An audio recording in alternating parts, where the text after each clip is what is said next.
Great, thanks, Mike. So yeah, I had the pleasure of talking with Mike's wife Jocelyn actually a few weeks ago, and Sue and I got talking about our program for July, and and I thought, what better than a kind of a front row seat of what's going on with COVID, because we kind of got into this in this area anyway, this quiet spot with COVID, and yet I know from my conversations with Mike and Jocelyn that the work doesn't stop at the hospital, and so.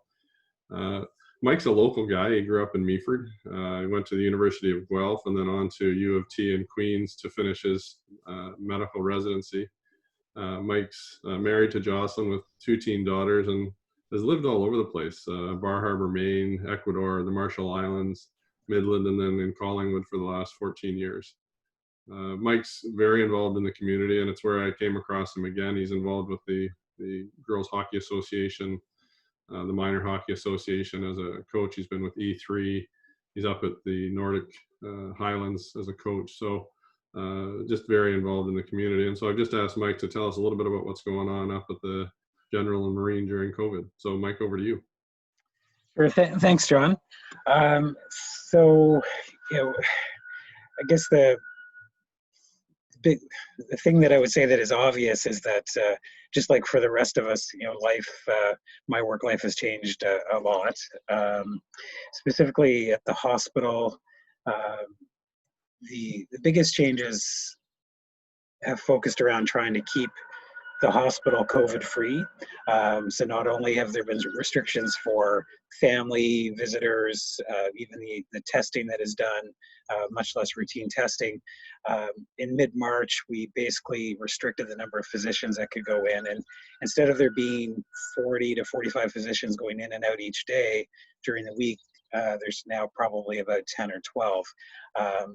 Down to about 8 family doctors a day instead of about 35 to 40. And the purpose of that is to try and just limit the traffic in and out and the potential to bring the coronavirus in. So, what used to be I'd get up in the morning, have my breakfast, go see my patients at the hospital, just like every other family doctor in town, changed to arriving at the hospital, getting in a line, going through screening to make sure that I didn't have a fever or a cough, hadn't been exposed to somebody with COVID except maybe a patient in the hospital, and then receiving a mask, scrubs. I no longer get dressed in sort of regular clothing for work. I wear scrubs all the time now, and then cleaning my hands, going to the floor, and then just being much more conscious about everything we touch. Initially, I wouldn't even touch a computer there. I would do all my computer work at home remotely. Then I would go see the patients and then come home and do the rest of my kind of charting and orders and all that on the computer at home, just to minimize the amount of kind of touching I did there. And that was in the first couple of weeks of being in there, where kind of, I think for me and probably other people too, anxiety was considerably higher. The more unknown something is and the more we're concerned it's kind of lurking around every corner, the more anxious we were about exposing ourselves, exposing our families. So I was, extremely careful. My leaving the hospital routine included washing my hands up to at least my elbows, and then cleaning off every article that I had with me that was going to leave the hospital: my stethoscope, my badge, my cell phone, and then steering wheel of my car, the door handles of my car, the shift on my car. And then when I arrived home, going into the garage, basically stripping down to my underwear, taking my clothes straight to the laundry, and then going straight for a shower before I touched anything else. And that became suddenly very quickly the normal for just trying to ensure safety for myself and my family. In the hospital itself, we were all obviously wearing masks and wearing gloves and gowns, and also trying to keep our patients safe, but also being concerned that they might also be somebody who's carrying that virus and maybe not having symptoms. Or initially, when people came in even sick and maybe we wondered if they had coronavirus, it might have been taking 5, 6, 7 days to get a test back. So there was that period of kind of unknown and kind of heightened anxiety. Um, I would say over the last couple months, myself and probably most physicians have become a little more, I don't want to say comfortable, but we've at least, I think what I understand is that if I work really hard to leave the hospital without the chance of having any virus on me, that I can be a little more comfortable at home. The first couple of weeks I worked in the hospital, I basically lived separately from the rest of my family in the house. My wife slept in a different room. We didn't use the same bathroom. We didn't eat at the same time. I tried to stay out of the kitchen as much as possible, again, with all that kind of worry of the unknown. That just wasn't sustainable, though.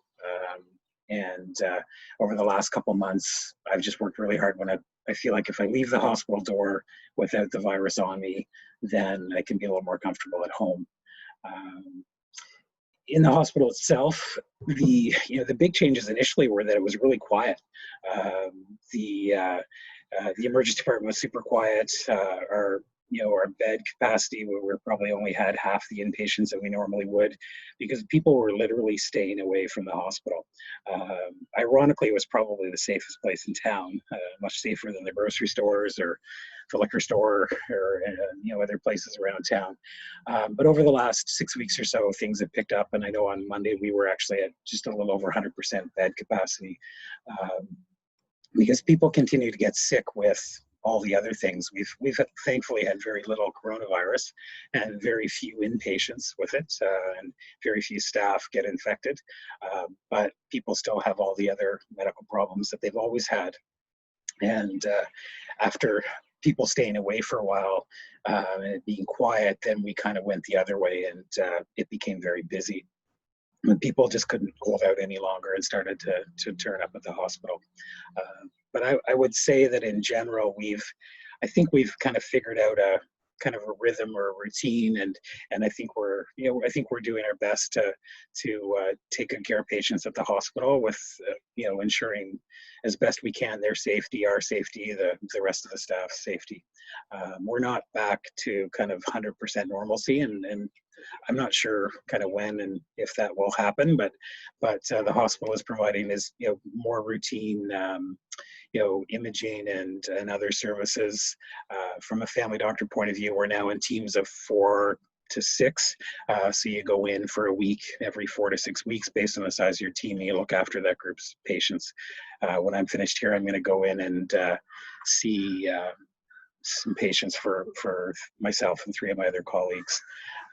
So we're doing our best to keep, minimize the risk of the virus getting in the hospital, and then also trying to minimize the risk of bringing it home or bringing it to our office, to our staff, or our patients in the office as well.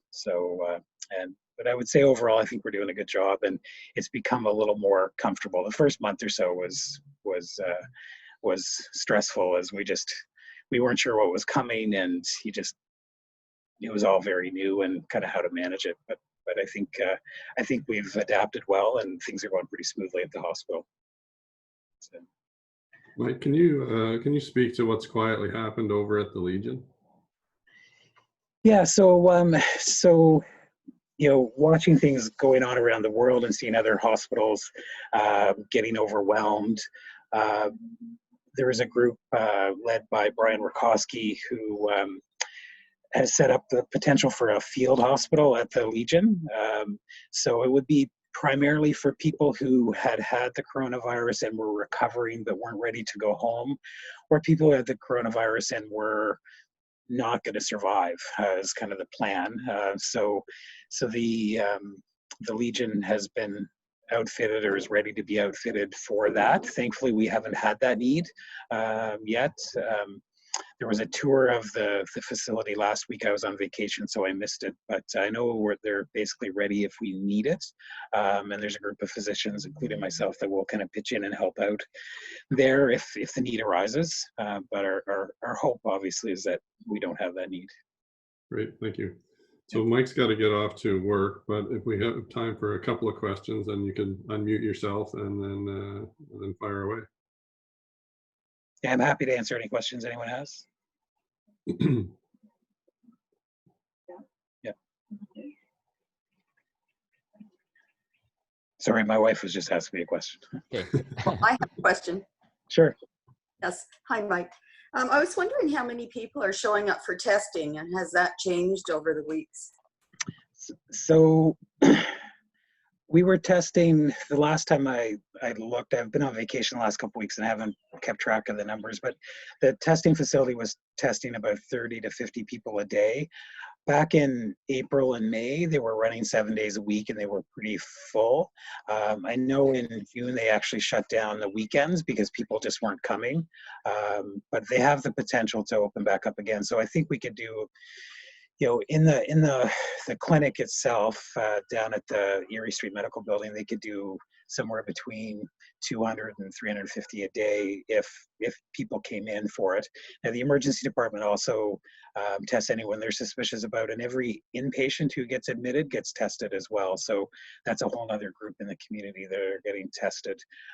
Yeah, every inpatient initially, I didn't mention this before, but they get tested upon admission, and then they stay on the floor that potentially has coronavirus patients until their tests come back negative, and if they do, they can move to the other floor. We're trying to keep the two floors separate so that anyone who does have coronavirus doesn't contaminate the upstairs of the hospital. Okay, thank you. Any other questions out there? Okay, super. Mike, I know you're busy and we really appreciate you taking a few minutes for us. To recognize that, we're going to vaccinate 25 kids for the polio virus. Oh, great. So thanks so much. And we really, really appreciate what you and the team at the hospital are doing. Great. All right. Well, thanks, John. And you guys keep up your good work as well. There's the certificate right there.